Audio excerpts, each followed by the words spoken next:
This is Betty Herron. The date is October 4th, 1948. Buster Butterfly and Bernard Beetle.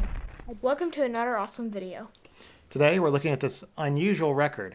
What do you think makes this record look unusual? It has 4 holes in it. That's right, it has 4 holes. Normally there's just one, and that's because this is actually a recordable disc. Someone made a home recording directly onto this disc in the late 1940s. Up here at the top you see this name Presto, which was a New York company that made these machines you could use these discs in. They started making these machines way back in the early 1930s. This is from the late 1940s, so it's probably several iterations later. And it says the recorder is Betty Herron. Yes, Betty Herron. I don't know who she is. I got this record at a garage sale for $1 about 10 to 15 years ago. Never attempted to play it, but now I got this YouTube channel. Figured let's give it a try. I've never seen a home record making machine, but I do remember seeing this type of record being used in a Bob Hope movie from the late 1940s. What is it? That's a recording machine that repeats what you say. You know, for a guy too fat to hold a secretary in his lap. Do you know how to work it? Sure, you just speak into this mic and make a record. And you can see that the one he's using in this movie has the same pattern of holes. What? So, we should look up this Betty Herron. Oh, yeah. Girl. And I'm assuming the machine looks something like this. And I think the extra holes were probably necessary to keep the disc spinning as the grooves were being cut into it. Record. Back away, gremlin. All right. Gentlemen, the record you're about to hear not only clears me of a murder charge, but also exposes a tremendous international conspiracy. A conspiracy, gentlemen, which seeks to destroy civilization. Listen. He says murder, he says. Every time we kiss, he says murder, he says. At a time like this, he says murder, he says. Is that the language of love? No, this isn't the record. I've been framed.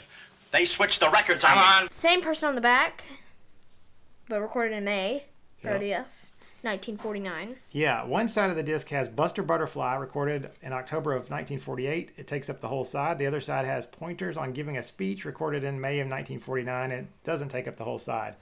Looks like based on the label, this blank could run at 33 1/3 or 78. These recordings on this were made at 78, so the whole thing ends up only being a couple of minutes on each side. What were they? How did this record player end up in that garage sale? I don't know. It's not a normal diameter record either. It's 8 inches long, which is of course just a bit larger than the standard 45, but less than the standard 10-inch records you see. Incidentally, this 10-inch record I'm holding up here sounds of the 30s. We have digitized in another video. It's kind of interesting, but I've never attempted to play this before. I just picked it up at a garage sale because it looked interesting. And as it turns out, playing it was a little bit of a challenge. The only turntable I still have that plays 78 records is this old Zenith with the BSR changer. Is that your best record player? No, that's my worst record player, probably. I wouldn't put this on. What This about is the dual one with the wooden stuff? the Dual or the Techniques or the... What about that silver one that has a shell? Yeah, I wouldn't put this record on any of those players. It's really beat up, it's scratchy, and it plays in the wrong direction. But this little BSR I'm willing to mess around with. Yeah, another interesting thing about this record is it's recorded backwards.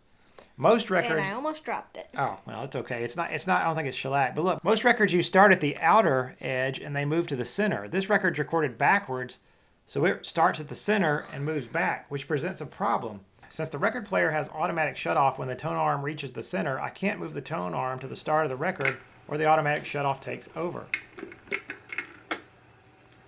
That's kind of weird. It is weird. It's unusual.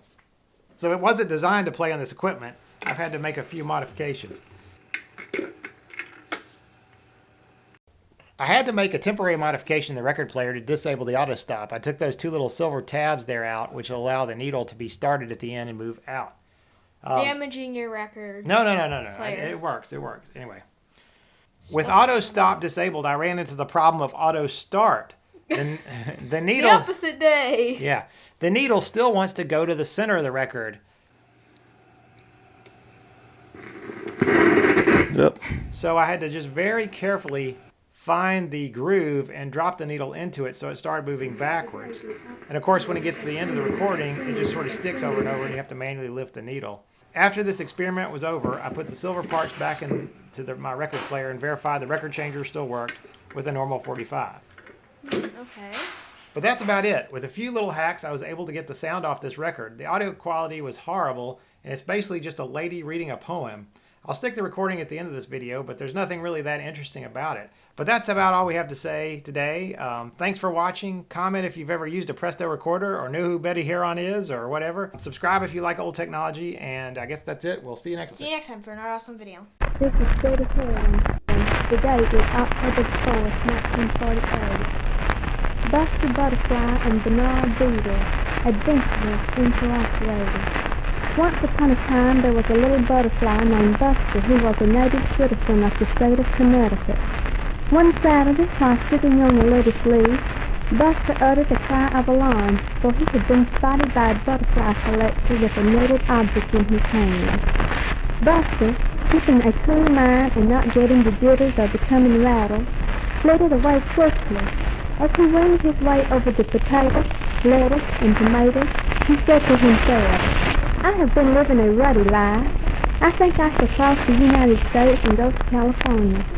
As he fluttered along, he noticed his friend Bernard Beaver flying along at a sporting pace. Emitting a throaty greeting, Buster flew over to Bernard and began chatting with him. Upon being asked how he was getting along, Bernard stated in a half-hearted reply, "Not so well. I'm afraid I haven't been eating so well lately. I should take more vitamins, I suppose." "You do look rather tattered," Buster said. "Your health is a vital matter. Why don't you go to California with me? It is nice and warm there in the winter, and your appetite will return. You will be eating 20 or 30 beans a day in no time at all." As Bernard had been hating the thought of spending the winter cold and alone on the Atlantic coast, he decided to take Buster's advice. Buster and Bernard bought a bottle of antifreeze fluid to insure themselves against the cold and began their journey. After skirting several states, they arrived in Chicago, where they sent letters to their ladybug friends, Betty and Mattie, who had settled in New York the previous autumn. They also attended the theater and noticed an skating image. They never should have attempted to skate, for both were soon hitting the floor more often than they were skating on it. Buster and Bernard decided that their status was becoming unfavorable, so they left to spend the night in the attic of a house and had a midnight snack of old letters, which had been stored in the bottom of a nautical chair. After sitting and resting for a day, they decided to continue their journey by night, using Standard as a guide. They were also aided by their trip by getting a ride in an automobile. Upon reaching Hollywood, they gazed at the glitter of movie land and at the photographic faces of the movie stars. Among other stars, they saw Dennis Harris, who was making the secret life of Walter Mitty. However, Buster and Bernard soon began to become homesick for their native countryside. They thought longingly of the beautiful lettuce leaves and of their friend, of their friend, of their friend, of their friend, of their... Guess that's it.